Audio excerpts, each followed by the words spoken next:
Joining us now to review some of the headlines of today's newspapers from around the world is Arise News analyst Emmanuel Ifeni. Good morning, Emmanuel. Good morning, Dr. Abati. Good morning, Mr. Oseni. Good morning, Mr. Good morning, Mrs. Ayo. Myro Esse. Good morning. We have to remind them, Ruben, so that they don't over-admire you. Yes, so Now we start the review with this day. Nigeria's newspaper of record. Seduction is a felony. You are not allowed under the laws to seduce another man's wife. Anyway, that's not our topic. No, Ayo, just take that lightly. Now, we start the review with this as usual. Nigeria's newspaper of record. The lead story: federal government, incoming administration will inherit 77 trillion naira debt. Ahmed reiterates Nigeria not planning debt restructuring, restates commitment to obligations. Country lost 6 trillion naira to tax incentives in 2021. Moves to phase out pioneer incentives, says finance bill will be signed into law in few days. 80.6% of revenue spent on debt service in 11 months. Yes, the shape of the economy, President Buhari will be handing over to the next president come May 29, 2023. The budget as presented, the breakdown as given. No, the budget as signed, the breakdown as given by the Minister of Finance yesterday. Clearly, Nigeria is in dire straits because supplementary budget signed to be financed through debt, borrowing, more debts. The 2022 budget extended to March this year to be financed by borrowing. 2023 budget to be financed largely by borrowing. So, he who goes up borrowing, unfortunately, President Buhari is pushing everything to the next government. But because this government also like comparing, of course, recently, when President Obasanjo over the weekend wrote that famous letter, of course, the response was to compare notes, what Obasanjo did not do and what President Buhari has done. But let's just recall that former President Olusegun Obasanjo, when he came in, the reserve of the country was $3.7 billion, and he met a debt of $35 billion. But when he left, the reserve was $45 billion. And he had cleared all the debts he met, leaving Nigeria a debt-free nation. So much for comparison. But clearly, the budget is not looking good. The finance bill that, according to the Minister of Finance, will soon be signed as passed. Look at the Vanguard newspaper, top right-hand corner. OPS, Organized Private Sector, rejects finance bill, says businesses will be worse off. It will worsen business in Nigeria. Now, that bill, of course, we know how it was passed. In parliamentary terms, you will say it was surreptitiously passed because no public hearing for such a critical law, no stakeholders' input. So, will President Muhammadu Buhari sign? There's no law that says he must sign in public. I will not be surprised to hear that he has already signed. And Nicodemously. So if the finance minister is saying the president will sign that bill, don't doubt it.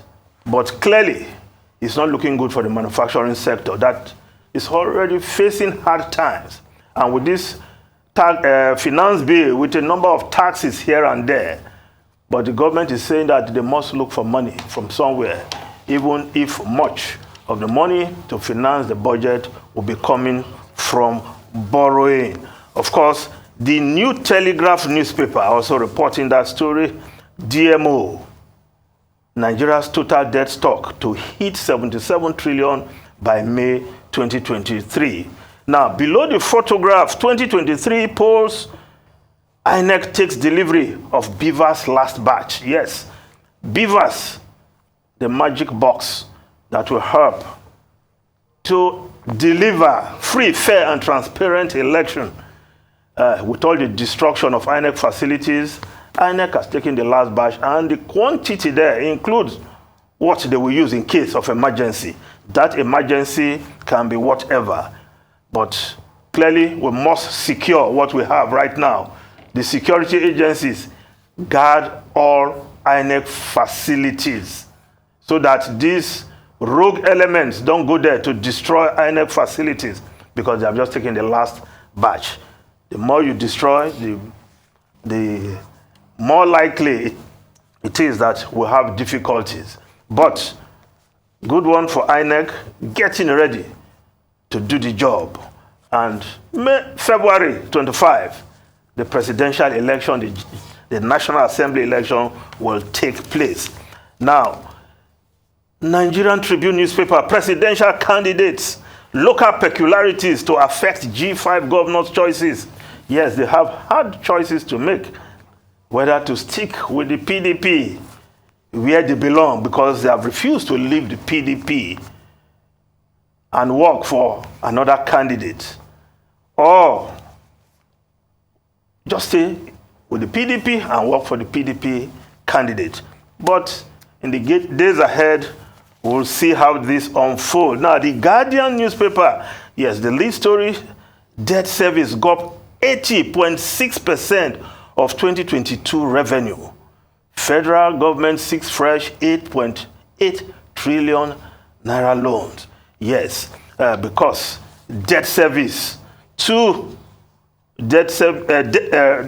revenue to debt service is a huge problem in this economy right now. Spending 80%, over 80% of your revenue to service debt, and you are still taking more loans. Loans to service debt, loans to pay for subsidy, loans to do all kinds of, I'm talking about subsidy. I take serious exception to Rotus calling out those folks in Yenegua who are looking for the 170 naira per liter fuel. Yes, they should do so, because on our Wall of War road, big men, they drive their jeeps to buy 170 naira. So what is the problem? After all, the government is spending trillions of our money to subsidize. As long as subsidy subsists, people should get that fuel for 170 naira. Yes, paying for it. Because they are paying for it. We're paying for it. So there should be no problem, anybody looking for 170. If it's on a Wall road, everybody should come here and buy. Yes. Because it's no use that the rich people are buying 170 in Ikoyi and Victoria Island. But then the local folks in Yoruba will be buying for 340 naira. But we're trekking to work. The Punch newspaper, Discos hike electricity tariff secretly. Consumers kick. Consumers accuse Discos of fleecing Nigerians. Operators. NERC silent. Discos began new tariff January 1. There are other arbitrary increments. ECEAN. Now, the Business Day also reporting that story puts it better. Power firms quietly slap customers with tariff hike. Well, if they are giving electricity regularly, perhaps we're talking about appropriate pricing so that there can be more investors in that sector. But I can tell you that they serve some areas well, others not. And of course, the kind of meter some of these power discos distribution companies are supplying, substandard, and we'll soon call them out if they don't make amends. Substandard meters, that's what they are supplying consumers right now. And they're even threatening to take back the old ones that are more durable because they feel they've been programmed to read slowly. Well, we'll see how that pans out. Now, the foreign newspapers, quickly, the Times of London, Sunak my 5 pledges to restore British pride. I will have inflation, grow economy, reduce debt, cut NHS weight, and stop migrant votes. Vows the Prime Minister. Yes, of course, Daily Telegraph reporting the Labour leader, Starmer, we are no longer a party of big spending. Leader will use speech designed as break from Jeremy Corbyn's era to argue that the party is ready to govern. Of course, the next general election in focus. Rishi Sunak putting out his program there.